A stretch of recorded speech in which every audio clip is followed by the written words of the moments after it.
We're inside of the Navarre Convention Center, and today is a very special day. It is the 2014 Spring Fling being held by the Navarre Garden Club. Behind me, you see that they have the tables all ready for the luncheon that will take place later on today. And so we're going to go around and show you a little bit of what's happening before they get started here, and I hope that you enjoy this. I'm with Nancy Forrester. She's the first vice president of the Navarre Garden Club, and welcome to our show, Nancy. Thank you. So happy to be here. I noticed today that there was a little something different. There's tents out front, and can you explain to me and our audience what's going on? Sure, be glad to.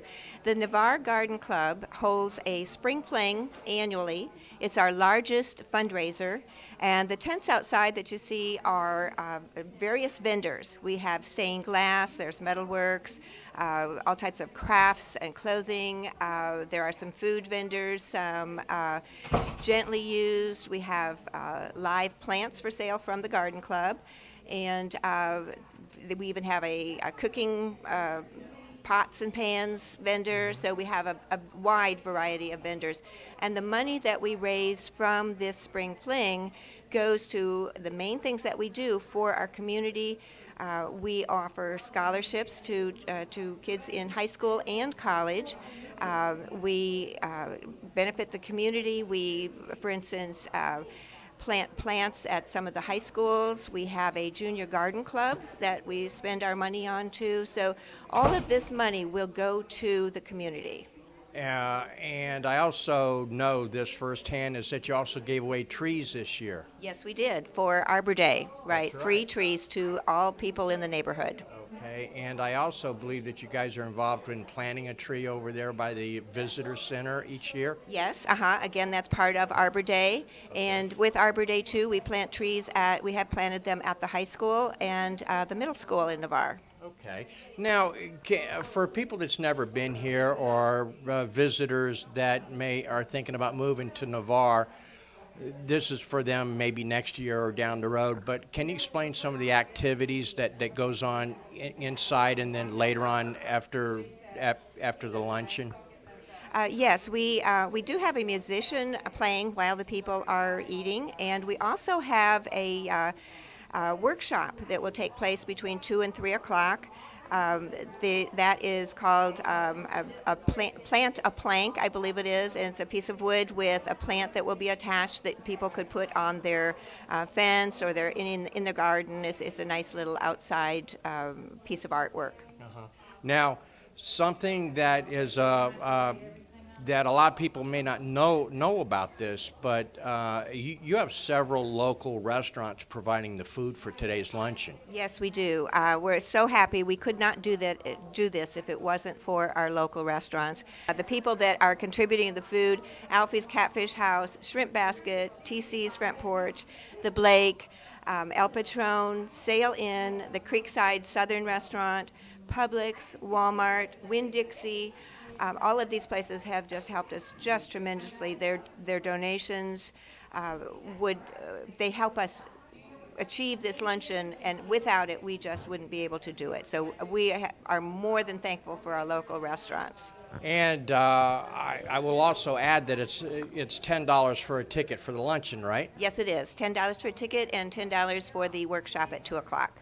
Okay, so that's quite a bargain. I meant we really have our taste of Navarre right here for $10. So it's a little known secret, but you guys that aren't here today, make sure that you get down here next year because this is almost a sold-out event, correct? Yes, it is, right. And we do advertise in the Pensacola News Journal. So advertisements are out there. We have flyers, so take a look for it and watch for it next year because it's here and it's our best event of the year. Okay. Well, thank you very much for being on our show. And I'm looking forward to taking the camera outside and showing everybody the stuff that's out there today. Great. Well, thank you so much for coming. I really appreciate it. Okay.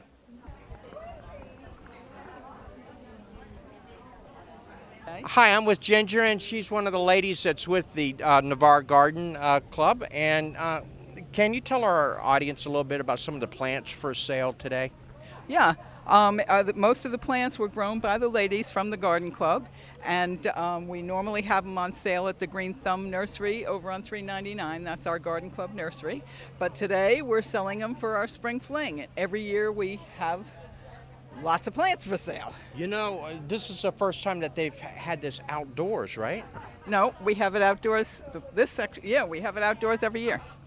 Oh, maybe I'm thinking about the tents are the first time that I've seen that. This is the first time we've had the tents, yes. Okay, okay. Yeah. And what are what's the price range of the plants, just in general? From $1 up to $10, depending. Oh, on the it's size. very, very reasonable. Yes, very reasonable. Okay, well, listen, you got a great day today. It's going to be in the mid-70s and no rain. Good, good. So your turnout should be great. Well, I'm hoping so. All right. Well, thank you very much for being on our show. Thank you. I'm going to pan around here and just give you a quick shot at some of the vendors that are out here in the parking lot. And this is the first year that they've done this, and I think it's a great idea. It'll bring a little extra income to the garden club, and it's also adds a little bit more to the event.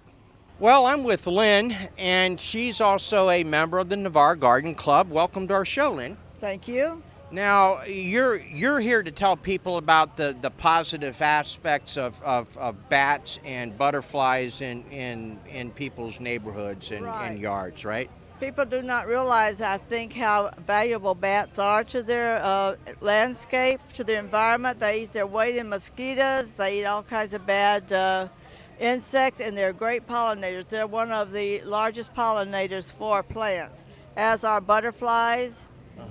So we try to educate the public on the wildlife too, and on the environment. That's part of our mission statement as a garden club. Now, I notice over there says bachelor pad. That's a small one. How does that work as far as bats is concerned? Basically, I think they just call it that. It's a cute little name, bachelor pad, because it's a small one. You have the larger ones that can be used as the nurseries for the female bats to have their young. Now, is there a certain type of wood that they're trying? It looks like they're made out of redwood or These cedar. These are cedar. These are cedar. There are other things you can make it out of, but cedar lasts for a long time. Okay. And is that hung up in a tree? Never in a tree. Everybody Never in a tree. puts them in a tree, and that's something I just learned from my research. You put them on a pole or on the side of a wooden building, not a metal building. They need to be about 15 feet high in the air, and it kind of has a free-flowing thing so that they can find it easily. There's predators on the trees for them. Oh, I see. Okay. So we don't want them to be in the trees, and that's a new thing I learned when I did the investigation. Okay, so do they actually make a home out of that? Yes, they will come and roost. You know, a lot of times they'll be under overpasses and places like that. But yes, they will attract them if you put them out there and you have them in their neighborhood and it's an attractive place. It will attract them. Okay. And it's a good thing. Well, thank you very much. I would say that I would get one, but I live in a condo and I don't. That may be a little difficult. I think it's a little higher than 15 feet where I live. Well, it could be a little bit higher than 15 feet, but probably not as high as you are. Yeah. Okay. Well, thank you very much for Thank being you. on our show. And thank you for coming out to our event. I'm with Al, and he's the co-owner. Well, I say co-owner because it's really a family ownership of Alfie's Catfish House in Navarre. Welcome to our show, Al. Thank you. What are you fixing here for lunch today? We've got fried catfish, coleslaw, and hush puppies. All right, and man, it smells great. Beautiful day to have this, to be able to be outdoors and cooking, right? Absolutely. Okay. This is our third year here, and we really look forward to doing it, and it seems to be well received. All right. Well, thanks a lot for taking the time to chat with me on our show, Okay. and I'll let you get back to work. Thank you.